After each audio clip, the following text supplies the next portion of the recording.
We lived in a constant state of fear. There were men who guarded our house every night because of Ku Klux Klan.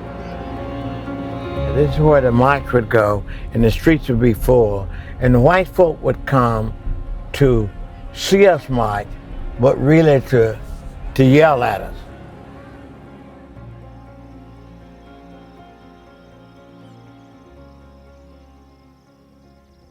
I think as a little boy, we wasn't as conscious as you would think of the depths of racism. And so I think I wanted to be a Western cowboy. Yeah. And to get out of Mississippi, the idea is that you had to go somewhere to be something when you lived in the South.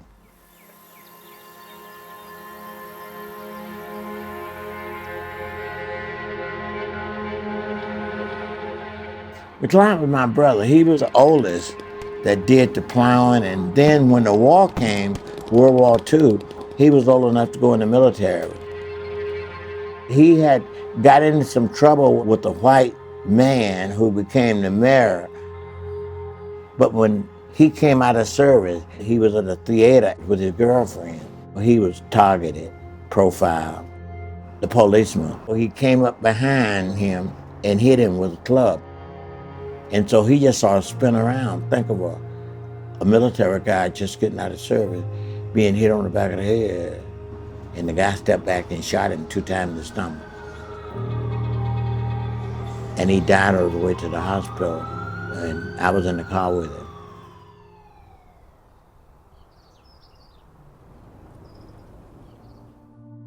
This is where my kids went. This is where they went to school at. I was a very young child, but in the South, it was still segregated within a desegregated school. On the playground, they played on one side, we played on another side. Spencer and them used to say, nigger was our first name and nigger was our last name, you know?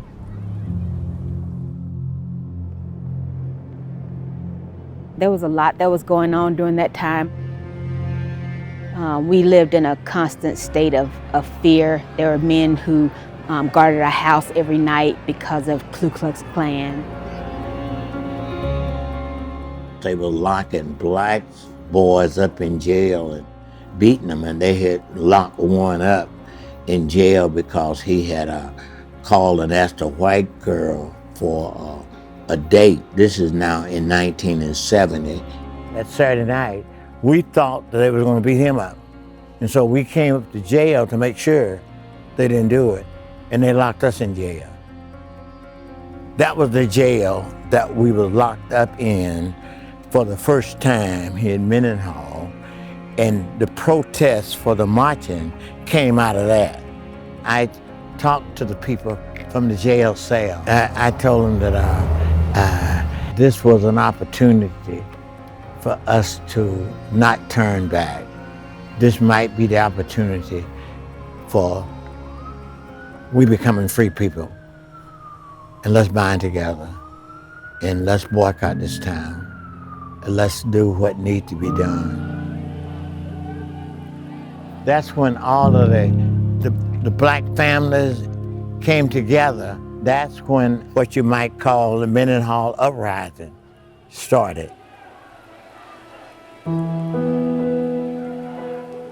What's the point of protesting? I think it's the body reaction to oppression.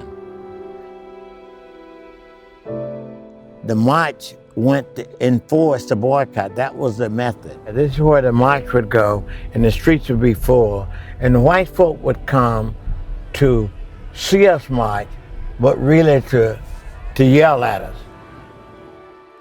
Us writing 14 demands, getting black policemen doing this, integrating the schools, integrating the shops. And it was based on those demands that the civil rights movement was spun. In the end, all of those demands were met.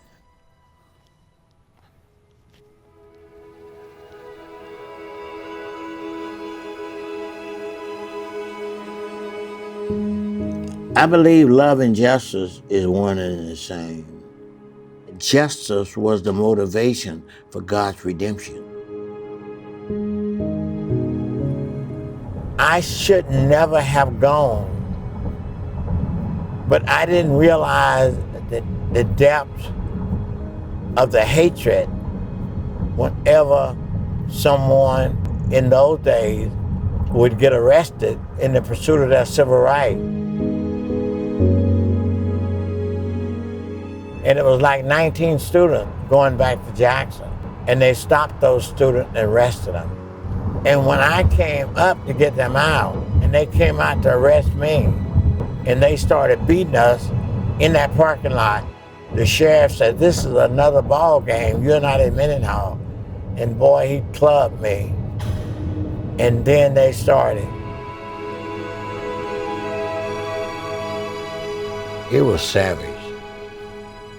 I thought they was gonna kill me. They wanted to really kick you in your private part. They took forks and tried to stick them down your nose. A steel ball on the hand of a club, it finally breaks your inside. Then they made me mop up my own blood. The brutality, the pain. There's almost a memory of dying.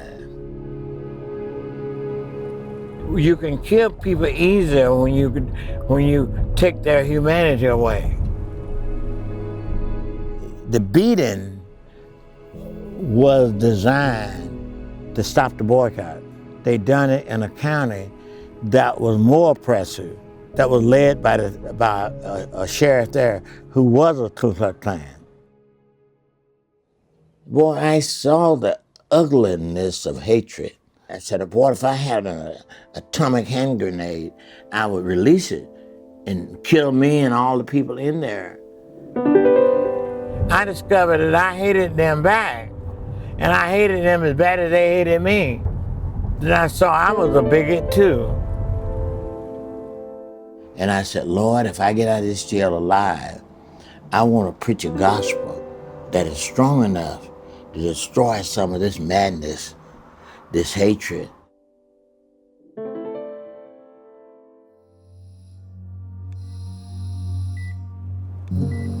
I didn't want no white folks around me, but they was all around me. One of my doctors was white.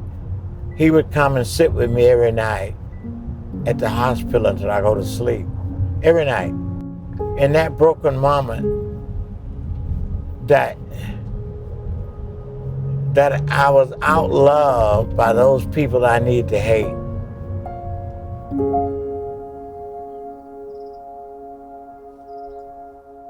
If you don't forgive, you sort of have the pains of others as well as your own pain. I've come to the place now that I see humanity as broken equally. We need to try to turn this into a language of love.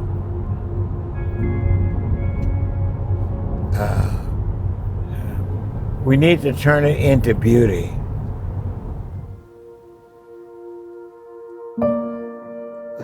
It might be harder to look as compassionate on the broken as you do on the well-heeled. And compassion is an action word. When Jesus said he had compassion on them, they're gonna be healed. Yeah, I think it's very easy in a racialized society to react. And our reaction would be just as bad as the initial action in most cases. Whatever it is, we got to do it together, because that's the nature of the problem.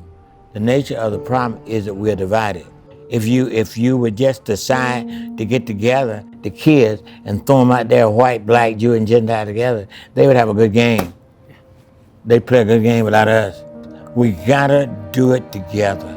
The responsibility has gotta be ours.